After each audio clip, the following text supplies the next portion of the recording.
গুনাহগুলি মাফ করে দেয়। ইস্তেগফার এমন পাওয়ারফুল দোয়া। তো নিয়ত থাকতে হবে আমি ইস্তেগফারের পাওয়ার আমি অর্জন করব, এটা নিয়ত থাকতে হবে। ইমাম আহমদ ইবনে হাম্বল তাকে জড়িয়ে ধরলেন, মুসাফা করলেন, মুআনাকা করলেন, আর বলতেছেন যুবক রে, এতদিন পর্যন্ত যেই দোয়াটা তোমার কবুল হয় নাই, আমি হলাম জামানার ইমাম আহমদ ইবনে হাম্বল, তুমি যাকে খুঁজতেছো ওই লোকটাকে তোমাকে খোঁজার দরকার নেই, আল্লাহ তাআলা তোমার কাছেই তাকে পাঠিয়ে দিয়েছে। এলো আস্তাগফিরুল্লাহর দোয়া। এই আস্তাগফিরুল্লাহর কারণে বান্দা যখন গুনার কাজ করে, বান্দা যখন অন্যায় কাজ করে, বান্দা যখন অপরাধ করে, আল্লাহ পাক রব্বুল আলামিনের নাফরমানির কাজ করে, সাথে সাথে যদি বান্দা যখন আল্লাহর কাছে তওবা করে আস্তাগফিরুল্লাহ, আস্তাগফিরুল্লাহ মানে আল্লাহ তুমি আমাকে মাফ করে দাও, আল্লাহ তাআলা বলেন বান্দারে আমি তোমার জিন্দেগীর গুনাহগুলি মাফ করে দিলাম। হযরত আবু হুরায়রা রাদিয়াল্লাহু তাআলা ইশার নামাজ পড়ে রাসূলের পিছনে ইশার নামাজ পড়ে বাড়ি ঢুকতেছেন। বাড়ি যাওয়ার জন্য পথের ভিতরে একজন মহিলা আসছেন, আবু হুরায়রাকে সালাম দিয়ে, আসসালামু আলাইকুম আবু হুরায়রা, তোমার সঙ্গে আমার একটু কথা আছে। ওই কি কথা? আমি অপরাধ করেছি, আমি গুনার কাজ করেছি, অন্যায় কাজ করেছি, আমার মাফের কোনো পথ আছে কিনা? কি কাজ করেছো? কই আমি জিনার কাজ করেছি, জিনা করার পরে আমার গর্ভে একটা বাচ্চা হয়েছিল, ওই বাচ্চা যখন ডেলিভারি হয়েছে ওই বাচ্চাটাকে আমি জিন্দামি কবর দিয়েছি। একে তো জিনার কাজ করেছি, আবার মানুষ হত্যা করেছি, এই গুনাহ কি আমারে মাফ করবে আল্লাহ? আবু হুরায়রার মাসলা জানা নাই। আবু হুরায়রা বললেন এত বড় গুনাহ আল্লাহ মাফ করবে না। হযরত আবু হুরায়রা রাদিয়াল্লাহু তাআলা ঘরের ভিতরে চলে গেলেন। ফজরের নামাজের সময় যখন মসজিদের ভিতরে গেলেন, আল্লাহর নবীকে জানানো হলো, ইয়া রাসূলুল্লাহ, ইয়া হাবিবাল্লাহ, গত রাতে আমার কাছে একজন মহিলা আসছিলেন, এই মহিলা জিনার কাজ করেছে, জিনার করার পরে তার একটা বাচ্চা হয়েছে, বাচ্চাটাকে হত্যা করেছে। এখন সে চাচ্ছে যে তার গুনাহ কিভাবে মাফ হতে পারে। তো আমি বলছি মাফ হবে না। আল্লাহর নবী ডাক দিয়ে, আবু হুরায়রা তুমি তো মাফ করনেওয়ালা কেউ না, আল্লাহ যদি মাফ করে তোমার কোনো অসুবিধা আছে? এই সমস্ত মানুষদেরকে যদি আল্লাহ মাফ করে দেয় আমাদের কারোর কোনো অসুবিধা নাই, সবাইকে যদি আল্লাহ জান্নাতে দিয়ে দেয় আমাদের কারোর কোনো অসুবিধা নাই। আবু হুরায়রা বললেন, ইয়া রাসূলুল্লাহ, ইয়া হাবিবাল্লাহ, আমার কোনো সমস্যা নাই, কিন্তু মহিলার একটু আমি এই কথা বলেছি। মহিলা যখন যাইতেছিলেন মনে মনে চিন্তা করতেছেন আর বলতেছেন, আল্লাহ রে, এই সুন্দর চেহারা তুমি কি জাহান্নামের জন্য বানিয়েছো? আর বিভিন্ন জিনিস নিয়ে নিজের শরীরে আঘাত করতেছেন, ইট নিয়ে পাথর নিয়ে নিজের শরীরে আঘাত করতেছেন, আঘাত করতে করতে মহিলা রক্তাক্ত হয়ে গেছে। ফজরের পরে হযরত আবু হুরায়রা রাদিয়াল্লাহু তাআলা যখন এই ঘটনা হযরতে মুহাম্মদ রাসূলুল্লাহ সাল্লাল্লাহু আলাইহি ওয়াসাল্লামের কাছে শুনলেন, আল্লাহর নবী যখন এই কথা বললেন, আবু হুরায়রা রে, যদি ওই মহিলা ইস্তেগফার করে, আল্লাহর কাছে তওবা করে, আল্লাহ পাক রব্বুল আলামিন বলেন, ইল্লা মান তাবা ওয়া আমানা ওয়া আমিলা আমালান সালিহা ফাউলাইকা ইবাদদিলুল্লাহু সাইয়্যাতিহিম হাসানা। যদি কোনো ব্যক্তি অন্যায় কাজ করার পরে, অপরাধ করার পরে, ওয়ালা ইয়াজনুন, এই কাজটাও যদি কোনো ব্যক্তি করে, ওয়ালা ইয়াকতুলুনান নাফসাল্লাতী হারামাল্লাহ, এই কাজগুলো যদি কোনো ব্যক্তি করে, করার পরে যদি ইল্লা মান তাবা ওয়া আমানা ওয়া আমিলা আমালান সালিহা, যদি সে ব্যক্তি আল্লাহর কাছে ফিরে আসে, তওবা করে, ইস্তিগফার করে, ভালো নেক আমল করা শুরু করে দেয়, ইল্লা মান তাবা ওয়া আমানা ওয়া আমিলা আমালান সালিহা ফাউলাইকা ইবাদদিল্লাহু সাইয়্যাতিহিম হাসানা। আল্লাহ পাক রব্বুল আলামিন ওয়াদা করতেছেন, যেই ব্যক্তি ফিরে আসবে, আমি আল্লাহ তাআলার কাছে অন্যায়কে, অপরাধকে স্বীকার করে তওবা ইস্তিগফার করবে, আমি আল্লাহ তাআলা তার প্রত্যেকটা নেক আমলকে, প্রত্যেকটা গুনাহগুলিকে আমি আল্লাহ তাআলা মাফ করে দিয়ে ওই গুনার জায়গায় আমি আল্লাহ তাআলা নেকি দিয়ে পরিপূর্ণ করে দিব। হযরত আবু হুরায়রা রাদিয়াল্লাহু তাআলা দৌড় শুরু করলেন মহিলাকে ডাকার জন্য। খুঁজতে খুঁজতে কোথাও মহিলাকে আর পায় না।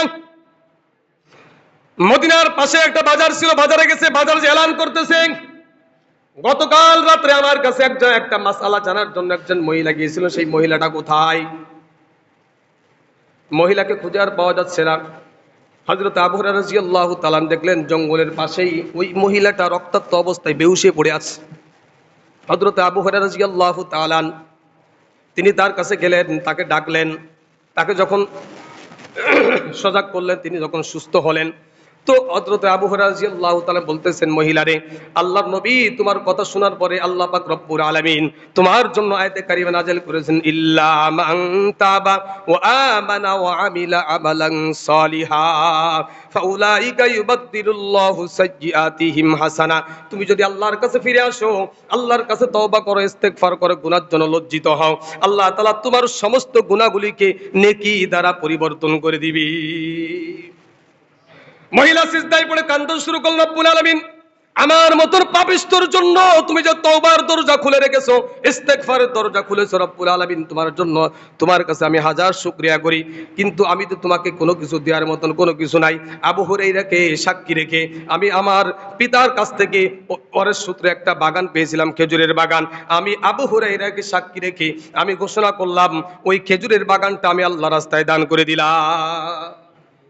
ইস্তিগফার, যদি আমি ইস্তিগফার বেশি বেশি পড়তে পারি, ইস্তিগফারের কারণে আমার কলবকে আল্লাহ তাআলা পরিশুদ্ধ করে দিবেন, আমার গুনাহগুলিকে আল্লাহ তাআলা মাফ করে দিবেন, আমার সমস্ত অন্ধকারকে আল্লাহ তাআলা দূর করে দিবেন, আমার ভিতরে যত খারাপি আছে সমস্ত খারাপিকে আল্লাহ তাআলা দূর করে দিবেন। যদি আমরা ইস্তিগফারের আমল করি, আল্লাহ পাক রব্বুল আলামিন বলেন, ফাকুল তুস্তাগফিরু রাব্বাকুম ইন্নাহু কানা গফফারা ইউরসিলিস সামা আলাইকুম মিদরারা। যদি তোমার বৃষ্টির প্রয়োজন হয়, ইস্তেগফার করো, আল্লাহর পক্ষ থেকে রহমতের বৃষ্টি তোমার জন্য আল্লাহ তাআলা দান করবেন। ওয়ায়ুমদিদুকুম বিআমওয়ালি ওয়া বানিন, যদি তোমার সন্তানের প্রয়োজন হয়, সেই সন্তান আল্লাহর কাছে চাও, ইস্তেগফারের আমল করো, আল্লাহ তাআলা ইস্তেগফারের আমলের কারণে আল্লাহ তাআলা তোমাকে সন্তান দান করবে। এটা আল্লাহ পাক রব্বুল আলামিনের ওয়াদা। তো ইস্তেগফার এমন একটা পাওয়ারফুল আমল, যদি আমরা ইস্তেগফারের আমল করি, আল্লাহ তাআলা পৃথিবীতে যত গুনাহ আছে সবথেকে বড় গুনাহ কি? আল্লাহর সঙ্গে শিরিক করা। সবথেকে বড় গুনাহ আল্লাহর সঙ্গে শিরিক করা। দুনিয়ার কোনো গুনাহ করেন নাই, কিন্তু আল্লাহর সঙ্গে শিরিকের গুনাহ করছেন, তো আপনাকে জাহান্নামে দেওয়া হবে। অনেক গুনাহ নিয়ে কিয়ামতের ময়দানে উপস্থিত, কিন্তু আল্লাহর সঙ্গে শরীকের কোনো গুনাহ নাই, আল্লাহ তাআলা মাফ করে দিবেন। বান্দাকে প্রশ্ন করে, বান্দারে এত গুনাহ করেছি, চুরি করেছি, ডাকাতি করেছি, ছিনতাই করেছি, মানুষকে গালি দিয়েছি, কিন্তু আমার সঙ্গে কেন শরীক করিস নাই? তো বান্দা তখন বলবে, আল্লাহ ভয়ে। কিসে? ভয়ে করি নাই, তোমার সঙ্গে শিরিক করার সাহস আমি করতে পারি নাই। তো আল্লাহ তাআলা এই ভয়ের কারণে আল্লাহ তাআলা তার এই গুনাহগুলিকে মাফ করে দিবেন। এই জন্য পৃথিবীতে সব থেকে বড় গুনাহ হলো শিরকের গুনাহ। শিরকের থেকে বড় গুনাহ আর নাই। এই শিরক করলে তার ঈমান থাকে না। মানুষের ঈমান চলে যাওয়ার কারণে, চলে যাওয়ার মাধ্যম হলো সে আল্লাহর সঙ্গে কাউকে শরীক সাব্যস্ত করা। এই ক্ষমতার মালিক আল্লাহ, এই ক্ষমতার মালিক অমুকও আছে, অর্থাৎ আল্লাহর সমকক্ষ আল্লাহুস সামাদ। এই সমকক্ষ যদি কাউকে মনে করা হয়, তো আল্লাহর সঙ্গে শিরিক হয়, তার ভিতরে ঈমান থাকবে না।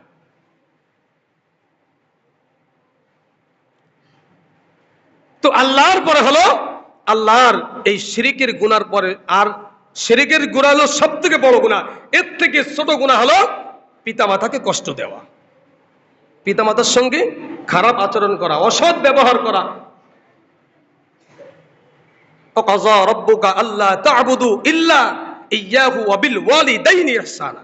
এখানেও আল্লাহ তাআলা বলছেন, আমি আল্লাহ তাআলার ইবাদত করো এবং তোমার পিতামাতার সঙ্গে ভালো ব্যবহার করো। এখানে আল্লাহ তাআলা বলেছেন, আমি আল্লাহ তাআলার ইবাদত, তার মানে আল্লাহর ইবাদতের পরেই পিতামাতাকে সম্মান করা, পিতামাতাকে ভালোবাসা। মালিক ইবনে দিনার রাহমাতুল্লাহ আলাইহি, উনি হজের মাঠে তিনি বাইতুল্লাহ, ওখানে হজের মৌসুমে উনি বসে বসে হাজিদের দিকে তাকিয়ে আছেন। সবাই সাদা কাপড় পরা, 3 টুকরা কাপড় পরা। এই দিকে উনি আফসোস করতেছে, কত মানুষ আজকে হজে মাঠে আসছে, আল্লাহ সবার হজ তুমি কবুল করে নিও। উনি দোয়া করতেছেন, তো গায়েব থেকে আওয়াজ আসছে যে সবার হজের চিন্তা তোমার করা লাগবে না, তোমার নিজের চিন্তা তুমি নিজে করো। মালিক ইবনে দিনার রাহমাতুল্লাহ আলাইহি,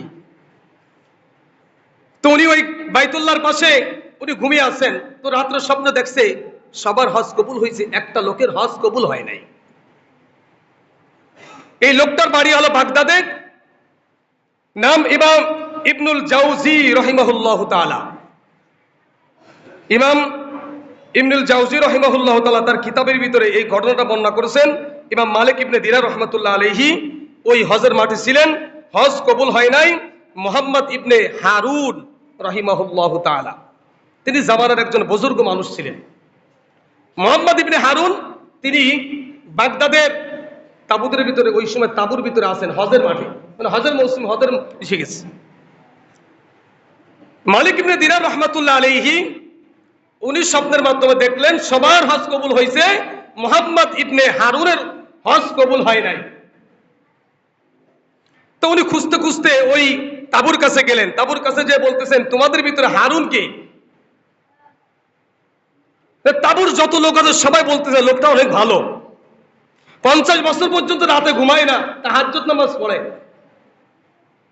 সবসময়ের জন্য জিকির আজকার তাসবিহ তাহলিল পড়তে আছে। তিনি একজন আমাদের মজলিসের ভিতরে, আমাদের তাবুর ভিতরে তার মতন ভালো মানুষ আর নাই, আমাদের মহল্লার ভিতরে, আমাদের গ্রামের ভিতরে, এলাকার ভিতরে তার মতন ভালো মানুষ আর নাই। একজনের কাছে জিজ্ঞাসা করতেছেন যে মুহাম্মদ ইবনে হারুন এখন কোথায়? তো বলতেছেন পাশে একটা পাহাড়ে, ওখানে যাইয়ে বাইতুল্লাহর দিকে মুখ ফিরে আল্লাহর কাছে দোয়া করতেছে। মালিক ইবনে দিনার রহমাতুল্লাহ আলাইহি তিনি পাহাড়ের উপরে উঠলেন, পিছনে দাঁড়িয়ে আছেন ইমাম মুহাম্মদ ইবনে হারুন রাহিমাহুল্লাহ তাআলা। তিনি আল্লাহর কাছে বলতেছেন, আল্লাহ, আমার এলাকার মানুষ আমাকে ভালো মনে করে, আমার বংশের মানুষ আমাকে ভালো মনে করে, আমার সাথীবর্গ যারা আছে তারাও আমাকে ভালো মনে করে, কিন্তু আমার জীবনে যে এত বড় একটা খারাপ কাজ করেছে আল্লাহ তুমি তো ভালো জানো আমি কতটা ভালো।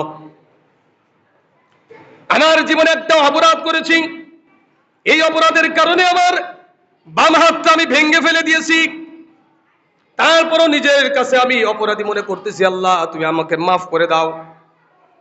দীর্ঘক্ষণ পর্যন্ত যখন দোয়া করতেছেন, ইমাম মালিক রাহিমাহুল্লাহ তাআলা পিছনে দাঁড়িয়ে আছেন, সব কথা শুনতেছেন, পিছন দিয়ে যখন সালাম করে আসসালামু আলাইকুম, তো হারুন পিছনের দিকে যখন ফিরেছেন দেখেন ইমাম মালিক উনি তো তাকে চেনে না। মালিক ইবনে দিনার রহমাতুল্লাহ আলাইহিকে প্রশ্ন করলেন, আপনি কে? আমি হলাম মালিক ইবনে দিনার। আপনার নাম কি? হারুন। হ্যাঁ আমার নাম হারুন। আপনি কেন আসছেন আমার কাছে? কয় আজকে গত রাত্রে আমি স্বপ্নে দেখলাম সবার হজ কবুল হয়েছে, শুধুমাত্র আপনার নাম নিয়ে বলা হলো আপনার হজ কবুল হয় নাই। এর পিছনে কারণটা কি? কিসের কারণে আপনার হজ কবুল হয় না আমি একটু জানতে চাই। ইমাম হারুন রাহমাতুল্লাহ আলাইহি বলেন, শোনেন, আমার জ্বালা আমি বুঝি, আমার জ্বালা তোর কেউ বোঝে না। সবাই তোমাকে ভালো মনে করে, সবাই মনে করে মসজিদের ইমাম অনেক ভালো মানুষ, সবাই মনে করে মাদ্রাসায় শাইখুল হাদিস অনেক ভালো বড় মাপের আলেম, সবাই ভালো মনে করে, কিন্তু আমি তো জানি আমি কত বড় অপরাধী, আমি কত খারাপ মানুষ, এটা আমি ছাড়া আর আল্লাহ ছাড়া আর কেউ জানে না, আমার স্ত্রীও জানে না, আমার সন্তান আদিও জানে না, আমার বংশের লোক কেউ জানে না, আমি যে কত অপরাধী আল্লাহ ছাড়া আর কেউ জানে না। এইভাবে ইমাম হারুন রাহমাতুল্লাহ আলাইহি মালিক ইবনে দিনার রহমাতুল্লাহ আলাইহি কাছে বলতেছেন, শোনেন, আমি একটু বদমেজাজি লোক ছিলাম, আমার অভ্যাস ছিল সবসময় মদ পান করা। আমি মদ পান করে যখন বাড়ির ভিতরে ঢুকতাম, ঘরের ভিতরে ঢুকতাম, আমার মা দরজার পাশে বসে থাকতো, আমাকে সবসময়ের জন্য খারাপ বলতো যে তোর মতন কুলাঙ্কার ছেলে যেন কোনো মা তার গর্ভে ধারণ না করে, তোর মতন খারাপ ছেলে যেন কেউ জন্ম না দেয়। এইভাবে বিভিন্ন সময় আমার মা আমাকে এরকম ভাবে ভর্ৎসনা করতো, গালিগালাজ করতো। কারণ কি? আমি হলো মদ পান করতাম, আমি নেশা করতাম। একদিন রমজানের প্রথম রাত, যেই দিনকে মানুষ তারাবি নামাজ পড়বে, আগামীকাল